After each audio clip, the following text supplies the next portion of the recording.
Hey guys, Cactus Smasher here with another movie to review. This is a film from 1993. You've probably heard of it, or I don't know if you have, but it's called Ticks, and it has Seth Green and Clint Howard and fucking Alfonso Ribeiro, among others. Um, and It's basically about Seth Green is the main character basically, and he plays this kind of lonely kind of teenager who has like these mental problems.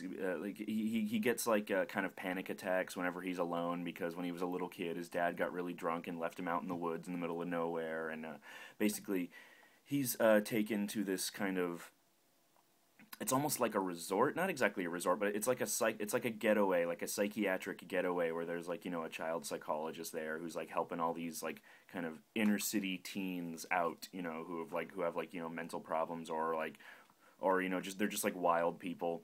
And there's a lot of and basically what happens is Clint Howard is this like, at least I think it's Clint Howard, or I don't know, they don't really make it that. Oh, no, I remember. Clint Howard is just kind of a. I believe he's one of the guys that's working on it, but basically there's this whole kind of group of pot growers who live nearby this retreat that all the kids are staying at, and they're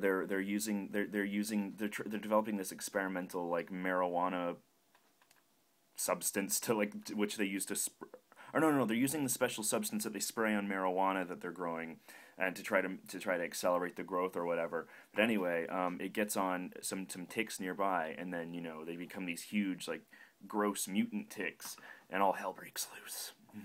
um, Basically, I didn't really know, and I bought this movie for $10 at a horror convention. That's why it looks so cheap. It's not available in the U.S. I think it's available in the U.K. But I'd heard a lot about it, and it looked like a lot of fun. And it is.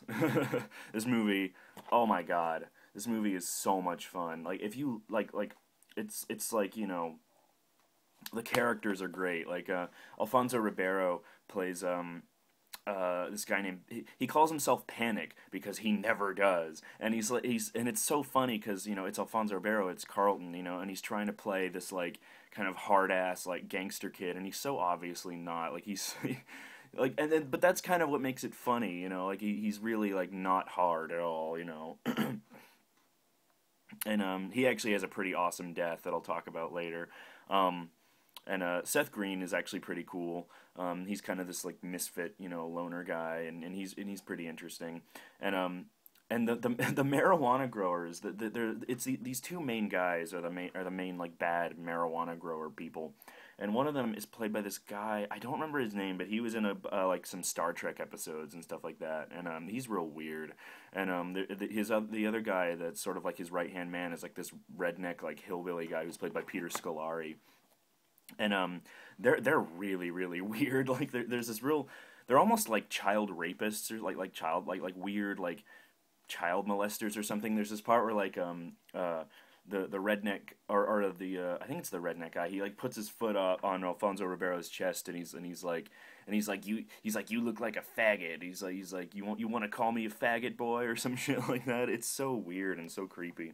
So I mean the characters are hilarious, and it's actually and Clint Howard too. He's funny. Like he plays like this weird like jittery like I think he's a scientist or something like that. It's not really very clear, but he's like this weird jittery scientist guy, and he gets and he's the first guy to get killed by these evil ticks.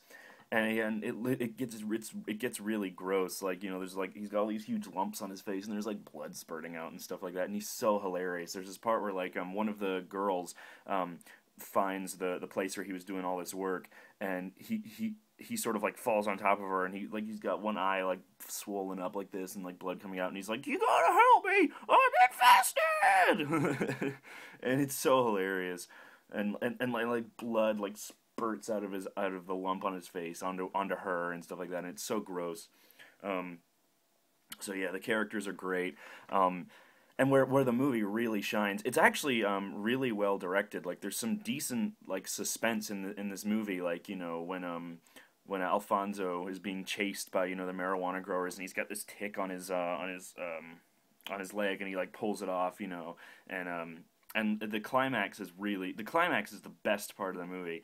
Like the problem with a lot of these, you know, like low budget kind of genre monster movies is that they build up the presence of the monsters when they're not really in it that much, and the rest of the movie isn't entertaining enough to keep you waiting for the monster. This movie is entertaining without the monsters or with the monsters. The characters are hilarious, all the actors are funny and great, and but of course, where the movie really shines are the monsters. The special effects are great. It's a mix of, like, you know, stop motion and animatronics and like puppets and stuff like that. And they're some of the most disgusting effects I've ever seen. Like, well, not ever, but but they're really gross and squicky and slimy and ugh.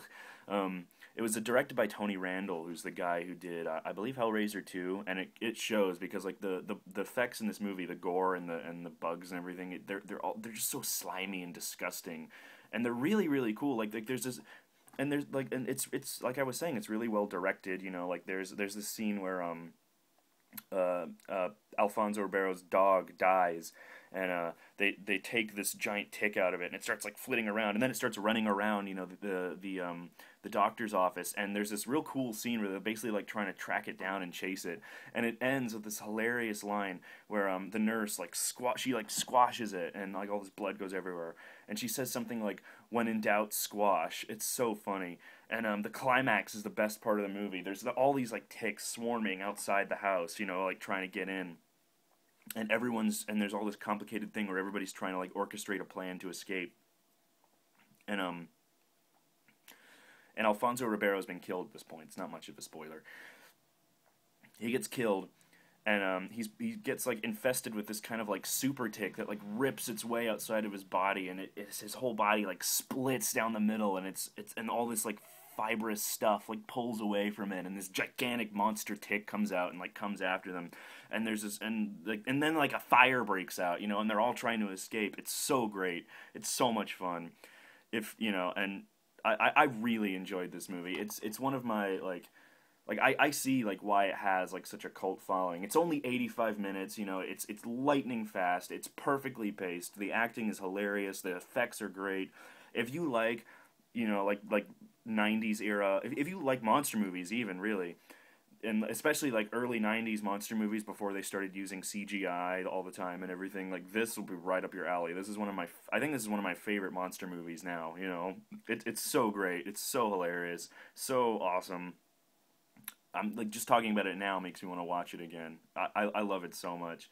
So yeah, if you like monster movies, you're missing out.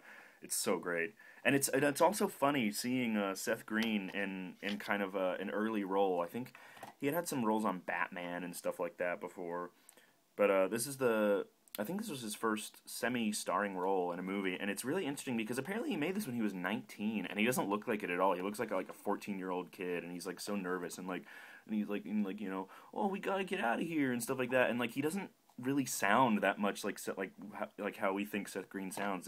I guess he was sort of growing into himself, but he keeps the movie interesting, and the characterization actually isn't bad, especially the rapport between him and Alfonso Ribeiro is the most interesting part. But yeah, that's my review of Ticks. If you guys like this video, please rate, comment, subscribe, all that stuff, and I'll see you guys later. Bye.